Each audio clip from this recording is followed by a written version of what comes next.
किंवा वेगवेगळ्या पक्षाच्या निश्चितपणे हा जो अतिशय स्तुत्य निर्णय आहे तुम्ही स्वागत करतो असं म्हणताय. धन्यवाद अनिलजी या सविस्तर प्रतिक्रियेबद्दल. आपल्यासोबत सुनील तटकरे सध्या फोन लाईन वरून थोड्याच वेळात कनेक्ट होत आहेत. बारामतीमध्ये सुनेत्रा पवारांविरोधात निवडणूक न लढण्याचा निर्णय घेण्यात आलेला आहे आणि सुनेत्रा पवारांच्या विनंतीला आपण मान दिला आणि ही उमेदवारी मागे घेतली असं सपकाळ यांनी सांगितलेलं आहे. काँग्रेसच्या नेत्यांना आज सकाळपासून वेगवेगळ्या नेत्यांचे फोन गेलेले होते.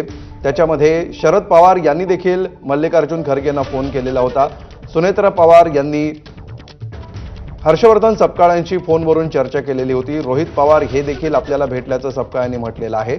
आणि या सगळ्यांच्या विनंतीला मान देऊन आणि जनभावना लक्षात घेऊन आपण हा निर्णय घेतो आहोत. संस्कृती आणि सभ्यता म्हणून आपण हा निवडणुकीचा अर्ज मागे घेत असल्याचं सपकाळ यांनी म्हटलेलं आहे. मात्र त्याचवेळी इतर कोणाचे फोन आले म्हणून आपण हा निर्णय घेतलेला नाही असंही त्यांनी म्हटलेलं आहे. कोणाच्या फोन येण्याचा आणि आपल्या निर्णयाचा संबंध नाही. काँग्रेसच्या सर्व नेत्यांनी, राज्यातल्या आणि राष्ट्रीय स्तरावरच्या नेत्यांनी एकत्रितपणे विचार-विनिमय करून हा निर्णय घेतला असं त्यांनी म्हटलंय. आणि सध्या आपल्यासोबत आदिती तटकरे आहेत फोन लाईनवरून. आदितीजी, ज्या प्रकारे हा निर्णय आता काँग्रेसने जाहीर केलेला आहे, कसं पाहता आपण या निर्णयाकडे? मी खरं तर काँग्रेस पक्षाचे सर्व वरिष्ठ नेते, त्यांचे राष्ट्रीय पातळीवरचे नेते असतील, प्रदेश पातळीवरचे असतील, यांचे मी आभार मानेन की आदरणीय सुनेत्रा काकींच्या निवडणुकीच्या म्हणजे पोटनिवडणुकीमध्ये त्यांनी माघार घेतली आणि एक विनंतीला आमच्या सगळ्यांचा त्यांनी मान दिला. त्याचबरोबर त्यांचे सुद्धा स्वर्गीय अजितदादांसोबत काँग्रेस पक्षाच्या अनेक नेतेमान्यांचे सुद्धा अतिशय जिव्हाळ्याचे संबंध राहिले. त्यामुळे त्या सगळ्या संबंधातून मी निश्चितपणाने निर्णय घेतलेला असेल. या महाराष्ट्राची जी काही एक राजकीय परंपरा आहे तसंच काँग्रेस पक्षाने जो काही निर्णय घेतला, मी त्यांच्या सर्व राष्ट्रीय नेत्यांचे आणि जे प्रादेशिक जे त्यांचे सगळे नेते आहेत त्यांचेही आभार मानेन आणि त्यांचे जे उमेदवार आकाशजी मोरे आहेत यांचे सुद्धा मी या निमित्ताने आभार मानेन. आदितीजी, ही उमेदवारी दाखल करताना काँग्रेसने जी भूमिका घेतलेली होती, अजितदादांच्या विमान अपघाताबद्दल FIR व्हायला हवा आणि ही मागणी अजूनही आपली कायम आहे असं त्यांनी म्हटलंय. याविषयी आपल्याला काय वाटतं?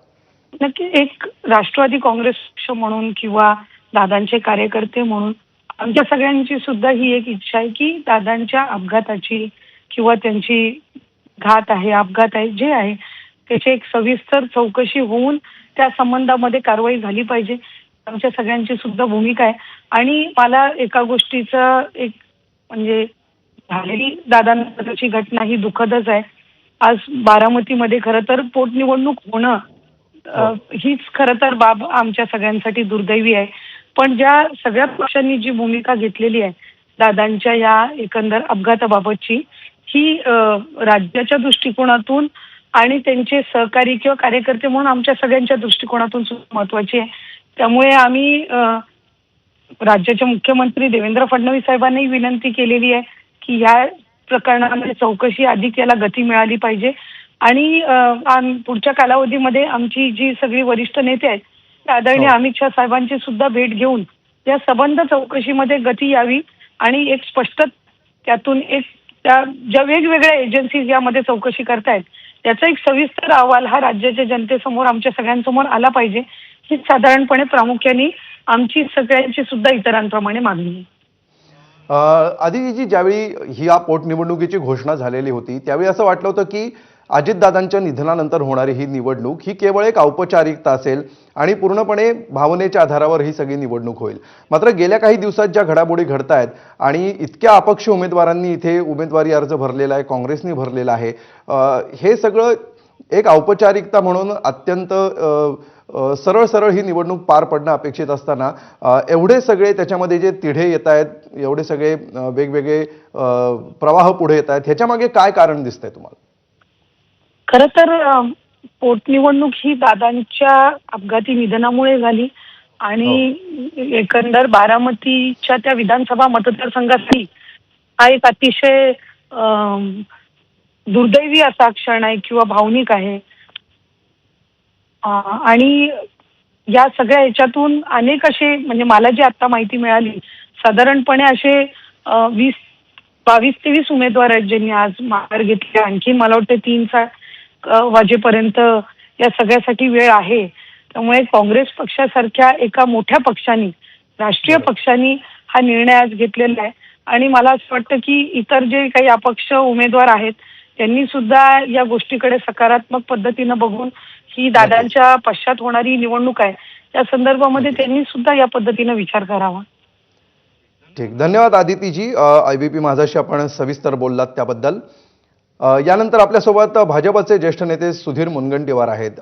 सुधीरजी, स्वागत आहे ABP माझामध्ये. ज्या प्रकारे आता हा निर्णय हर्षवर्धन सपकाळ यांनी पत्रकार परिषद घेऊन घोषित केलेला आहे, तुम्हाला काय वाटतं? काँग्रेसचा पहिला उमेदवारी देण्याचा निर्णय आणि त्यानंतर तो माघारी घेण्याचा निर्णय कसं पाहता आपण याकडे? नाही, मला वाटतं की त्यांच्या निर्णयाचं स्वागत केलं पाहिजे. बरं. जिथं निवडणुकीच्या विजयाच्या बाबतीमध्ये कुठेही संदिग्धता नाही, शासन